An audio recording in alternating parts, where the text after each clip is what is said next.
What's up, guys? It's Coach Grant with First Down Training, and today we're going to be breaking down how to get off an overly physical jam. So we're going to be talking about the situations that you guys see all the time where DBs just completely choke these wide receivers off the line of scrimmage. Talk about how you guys can get off of that, the plan that you guys can have, and how this is not maybe the most realistic form of football, okay? So I hope this video gives you guys some value on just in terms of what to look for off the line of scrimmage when you're coming off against press, okay? But also, fellas, if you're a receiver and you need to get better hands, you want to improve your catching ability, you want to catch everything that's thrown to you, and you don't have a quarterback to throw to you, check out that very first link in the description for our 30-day catching program. No quarterback necessary, specific grip strengthening drills, hand-eye coordination drills, all to improve your hand strength, grip strength, and overall just catching ability. So check out that very first link in the description. Specific 30 days of workouts to improve your hands. Hope we get you guys on that soon. Let's get started with this video. So first thing I want to look at is this clip here. This was posted a few days ago on Instagram, and now let's watch it full speed, then we'll address it. So you see how this DB just completely knocks this receiver off the line, knocks it back 5 yards, right? Everybody,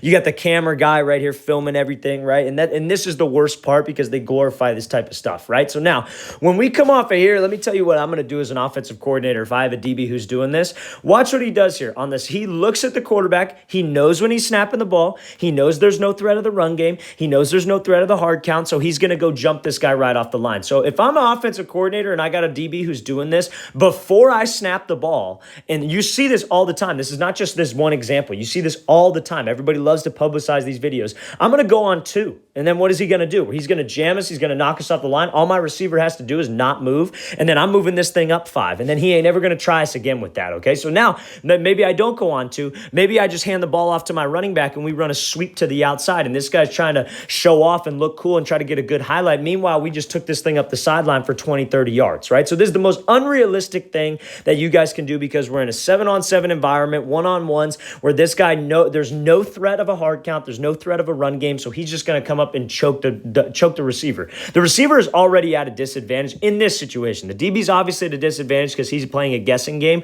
But especially if you're a receiver and you're in one-on-one, 7-on-7, make it realistic, right? This is not a realistic look that you're going to see in the game. So what I would suggest to you is that I would just do the same thing back to him, right? If you see that this guy's going to do it, you see he's going to jump the snap count. I would just do the exact same thing right back to him. I would hold him. I'd rip his shirt because it's not realistic. If they don't want to play realistic football, I wouldn't play realistic football either, okay? So that's the thing that I want to address because in an actual game scenario, physical dudes aren't going to do this. They're going to be reacting off of you, then they're going to try to jam. And I'm not saying that DB's not going to try to jam you because he will, and he's going to try to take your head off. But this situation where he just lunges at him on the snap of the ball, he's already here. That might even be a flag in general. This is not what you want to do. This is not how you get better. So if you guys see this type of stuff, I get videos sent like this to me all the time. Like, hey, how do I even get off of this? This looks impossible to get off.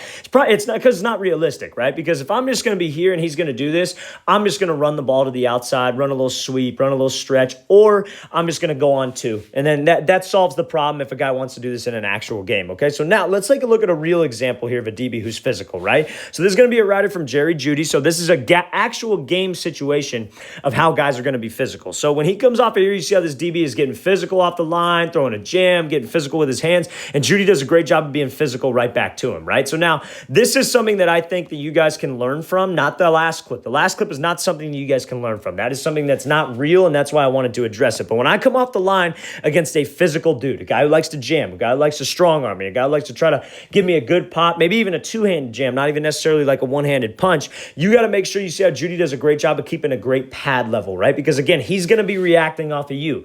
In a real situation, especially when you're maybe off the ball, he's going to be reacting off of you. So when we come up the line of scrimmage and I give him something quick, see how Jeudy gives him that little move to the inside like he does, gives him that little jab to the inside, gets that DB just maybe guessing for a split second, then he's trying to get physical.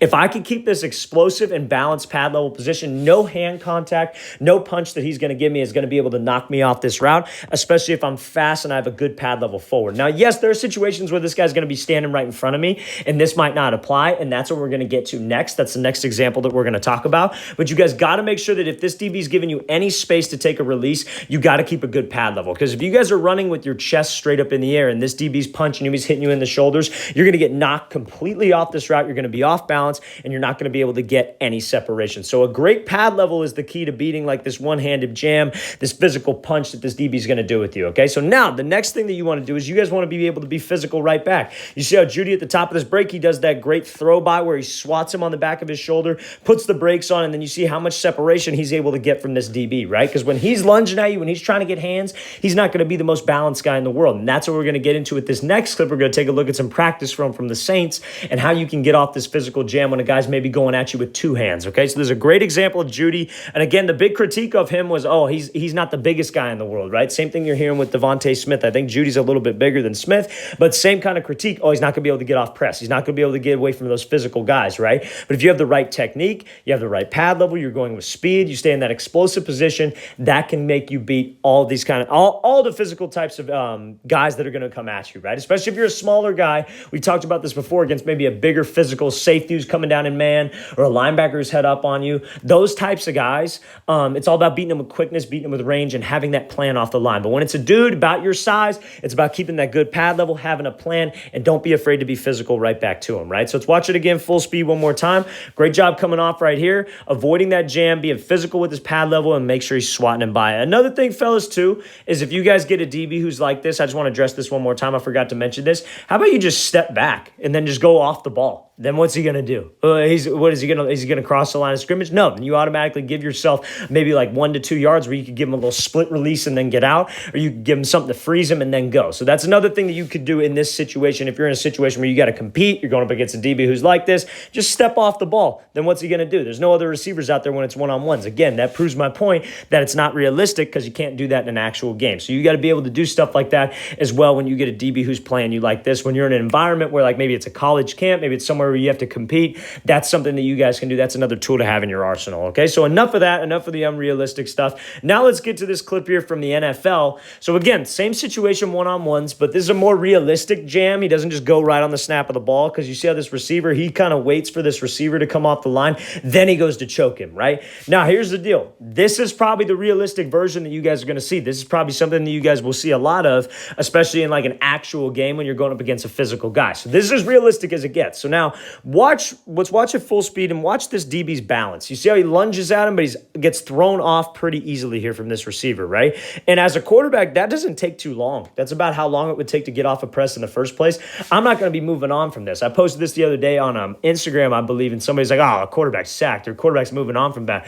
I'm not. I'm hanging on there because I know that DB's off balance. I know he's physical. If it's like cover zero, I got no safeties back there, and I like this matchup, I'm going to buy a little bit of time. People forget that quarterbacks can move around back there. They think that they're just stationary and stand. This ain't 7-on-7. So I got a little bit of time. Let's just make sure that I'm physical and I can take advantage of this DB's lack of balance, right? So that's what we're going to be focusing on. So when a DB lunges at me, I want you to see right here. Look how he doesn't have his base. He's a little bit off balance. He lunges forward. His weight's too far forward. That's when you guys got to have that great pad level and don't be afraid to take the fight to the DB, right? So if I could just avoid this, if I could just kind of get off of this when he lunges at me and I could really focus on fighting to get his hands off of me when he's lunging and I keep a good pad level so I'm not knocked back, I'm not losing like 2 to 3 yards even if he touches me, that's how you guys can get separation on this because he's off balance. You guys got to understand when a DB lunges and he's trying to choke you like that, he's off balance. So if I keep a good pad level, I could really attack him and I could throw him off, then I'll be able to get some separation and I'll be able to get up and be able to get over the top on this route. And you see,